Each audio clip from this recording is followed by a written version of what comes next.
प्यारे दोस्तों, आज हम बात करेंगे कि कैसे एक औरत ने सांप को पैदा किया और कैसे वह सांप की मां बनी। आपसे गुजारिश है कि वीडियो को पूरा जरूर देखें। चलिए देखते हैं वीडियो को। लेकिन वीडियो की शुरुआत से पहले आपसे गुजारिश है कि आप इस वीडियो को लाइक करते रहें। दोस्तों, कहा जाता है कि किसी इलाके में एक नेक लड़की रहा करती थी। वह बहुत ही ज्यादा खूबसूरत थी। एक बार वह लड़की कहीं जा रही थी और एक हिंदू शख्स ने उसको जाते हुए देख लिया और वह उसके हुस्न का आशिक हो गया। वह किसी भी तरह से उस लड़की से बात करना चाहता था, उसको पाना चाहता था, यानी कि उससे शादी करना चाहता था, मगर ऐसा हो न सका और उस मुसलमान लड़की की शादी एक मुसलमान शख्स के साथ हो गई। वह उसके साथ बहुत खुश थी। इधर वह गैर मुस्लिम शख्स उस लड़की के प्यार में पागल हो रहा था। वह उसको दिल और जान से चाहने लगा था, लेकिन वह शादी करके किसी और के पास चली गई और वह कहने लगा कि वह लड़की बेशक किसी और के पास शादी करके चली गई है, मगर मैं उसको कभी सुकून के साथ नहीं रहने दूंगा। उसका सुख और चैन मैं छीन लूंगा। इसके बाद वह शख्स एक काला जादू करने वाले बाबा के पास चला गया और उसने उस लड़की और उसके शौहर पर काला जादू कर दिया। उस लड़की का शौहर बहुत अच्छा और नेक इंसान था, लेकिन वह उस काले जादू के असर में आ गया, इसलिए वह उदास उदास सा रहने लगा था और इसी वजह से उसे शुरू के 5 सालों तक कोई औलाद नहीं हुई। इसके बाद वह किसी के कहने पर अपना रूहानी इलाज कराने चला गया। बहुत इलाज करवाने के बाद आखिरकार उसके घर में एक बेटी पैदा हुई। उस बेटी को वे बहुत चाहते थे, मगर उस बेटी का बाप उसे देखना भी नहीं चाहता था। लेकिन फिर भी वह औरत बहुत खुश थी कि चलो घर में रहमत तो आई। समय के साथ साथ उसका बाप भी अपनी बेटी को चाहने लग गया।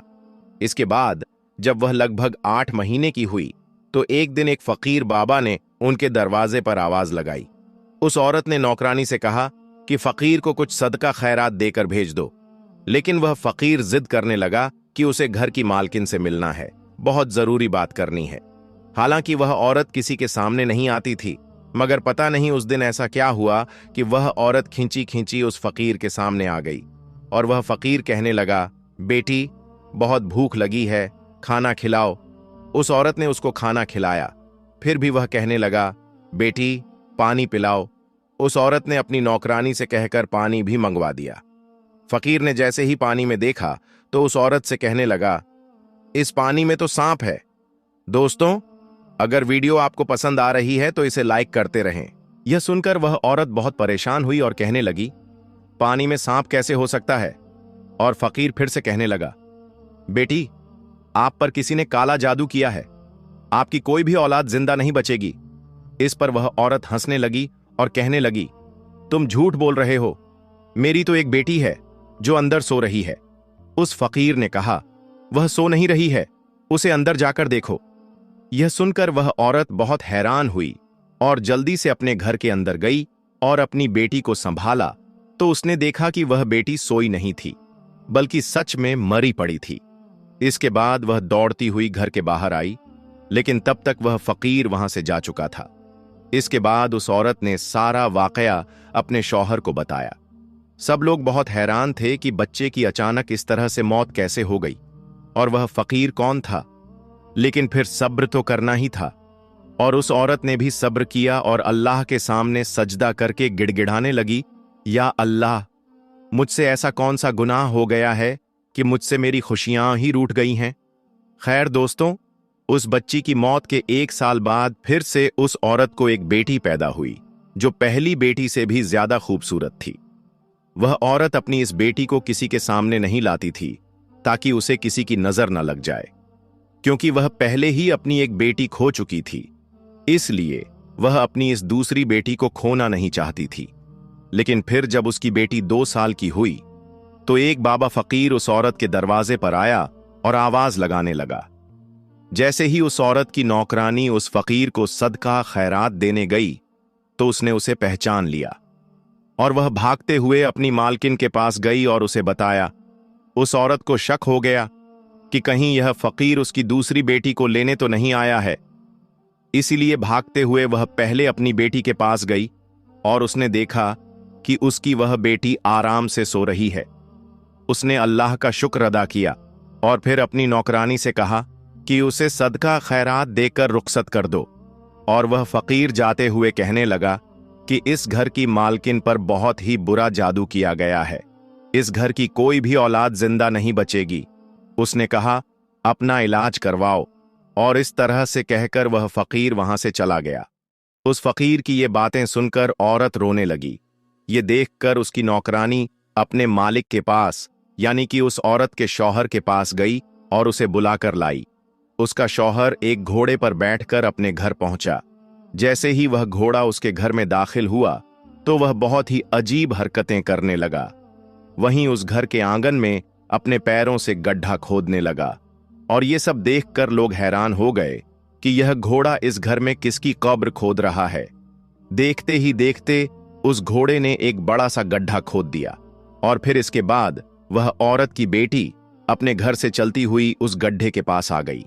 सब उसे रोकते, लेकिन उससे पहले ही वह गड्ढे में गिर गई और वहीं उसकी जान निकल गई। इस हादसे के बाद जब उस औरत को यकीन हो गया कि वह फकीर बिल्कुल ठीक कह रहा था, तो इसके बाद वह एक बहुत बड़े आलिम के पास गई और अपना इलाज करवाना शुरू कर दिया। और इस इलाज के दौरान उसके घर में एक और बेटी पैदा हुई।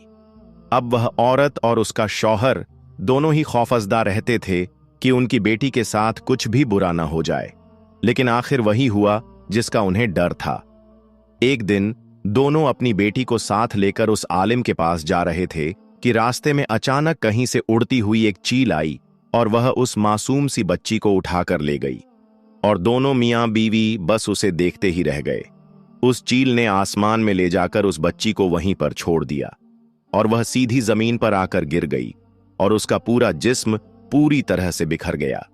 यह हादसा देखकर दोनों मियां बीवी तड़प कर रह गए, लेकिन वे करते भी क्या, बस यही सोचते रहे कि आखिर ये सब हो क्यों रहा है, आखिर हमारी बेटियों को मारने वाला कौन है।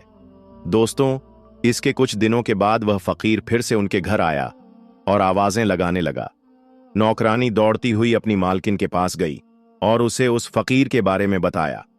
वह औरत फकीर के सामने आई और रोती हुई बोली, अब तुम किसे लेने आए हो? जब भी तुम आते हो हमारी औलाद को ले जाते हो। अब तो मेरे पास कुछ भी नहीं बचा है, अब तो मेरी गोद भी खाली है। वह फकीर कहने लगा, ऐ औरत, अगर तुम मुझ पर यकीन रखती हो तो मुझे अपने घर के अंदर ले चलो, मैं खास तुम्हारे काम के लिए ही आया हूं। उस औरत ने उस फकीर पर यकीन कर लिया और उसे अपने घर के अंदर ले आई। फकीर ने उसके पूरे घर का चक्कर लगाया, फिर एक जगह पर बैठ गया। फिर वह फकीर काफी देर तक पानी पर कुछ पढ़ता रहा और फिर उस औरत से कहा, देखो, तुम्हें इस पानी के अंदर क्या दिख रहा है?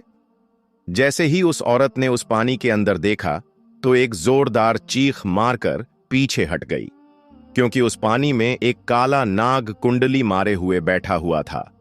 फिर उस फकीर ने कहा, बेटी, देख लिया ना तुमने, तुम पर काला जादू किया गया है। इस काले जादू से तुम्हारे पेट के अंदर एक सांप को बिठा दिया गया है और वही सांप तुम्हारे हर बच्चे को मार देता है। वह औरत कहने लगी, मेरे बच्चे तो सारे सही सलामत पैदा होते हैं। तो उस फकीर ने कहा, तुम्हें खुशियां जरूर मिलती हैं, लेकिन फिर वापस छीन ली जाती है। तुम्हारे बच्चों को मारने वाला कोई और नहीं बल्कि वही सांप है जो तुम्हारे पेट में बैठा हुआ है। वह औरत कहने लगी, मगर बाबा, मेरा तो कोई दुश्मन नहीं है, वह कौन है जिसने मेरे ऊपर काला जादू किया है? तो वह फकीर कहने लगा, बेटी, एक गैर मुस्लिम तुम्हारा दीवाना हो गया था, मगर तुमने उससे शादी नहीं की, और जब किसी दूसरे के साथ तुम्हारी शादी हो गई तो तुम्हारा सुख चैन छीनने के लिए उसने तुम पर काला जादू करवा दिया। अब अगर तुम चाहती हो कि तुम्हारे ऊपर से काला जादू खत्म हो जाए, तुम्हें औलाद का सुख मिल जाए, तो तुम्हें एक मुश्किल घड़ी से गुजरना होगा। वह औरत अल्लाह की नेक बंदी थी। उसने हिम्मत करके कहा, मैं इसके लिए हर मुश्किल घड़ी से गुजरने के लिए तैयार हूं, आप बस मुझे हुक्म करें, बस इस बंदे के इल्म को यहां से हटाना है। वह फकीर कहने लगा, तुम्हें अपनी औलाद को जिंदा रखने के लिए उस सांप को पहले पैदा करना होगा, यानी उस सांप को पहले अपने पेट से बाहर निकालना होगा, और तभी तुम्हारे आने वाले बच्चे की जिंदगी महफूज हो सकती है। वह औरत अपनी औलाद को बचाने के लिए इस मुश्किल काम को करने के लिए राजी हो गई। इसके बाद फकीर ने उसे कुछ अमल भी बताए जिन्हें उसे रात में तन्हाई में करना था। फकीर ने उस औरत को यह भी बताया कि वह सांप तुम्हारे पेट में मौजूद जरूर है, मगर वह अंदर बढ़ नहीं रहा है। अगर तुम उससे मोहब्बत का इजहार करोगी, यानी अगर तुम उससे कहोगी कि यह मेरा बच्चा है, मुझे इसे पैदा करना है, तो फिर वह तुम्हारी हर बात सुनने लगेगा और फिर तुम उसे किसी भी तरह से अपने पेट से बाहर निकाल सकोगी। इसके बाद ऐसा हुआ कि वह औरत अपने पेट पर हाथ फेरते हुए कहने लगी, मेरे पेट के अंदर जो भी है वह मेरा ही बच्चा है और मैं उसकी मां हूं। उस सांप ने उसकी यह बात सुन ली और फिर वह सांप उसके पेट के अंदर से बढ़ने लगा। और फिर उस औरत ने एक बूढ़ी दाई से भी बात कर ली थी कि जब भी मेरा यहां बच्चा पैदा होगा तो मुझसे बच्चा बाहर नहीं आएगा, बल्कि हो सकता है कि एक सांप बाहर निकले। लेकिन तुम डरना मत। वह बूढ़ी औरत भी हिम्मत वाली थी, वह इसके लिए तैयार हो गई। और फिर एक दिन वह वक्त भी आया जब उस औरत ने एक सांप को जन्म दे दिया। लेकिन उन वजीफों की बरकत से वह सांप जिंदा नहीं बल्कि मरा हुआ बाहर आया। और अल्लाह का करम हुआ कि उसी के साथ उसने एक खूबसूरत बेटे को भी जन्म दिया। वह औरत अपने सामने एक सांप को देखकर बहुत हैरान हुई और सोचने लगी कि मैं अपने पेट में इस सांप को कैसे पाल रही थी। और फिर उसने अल्लाह ताला का शुक्र अदा किया।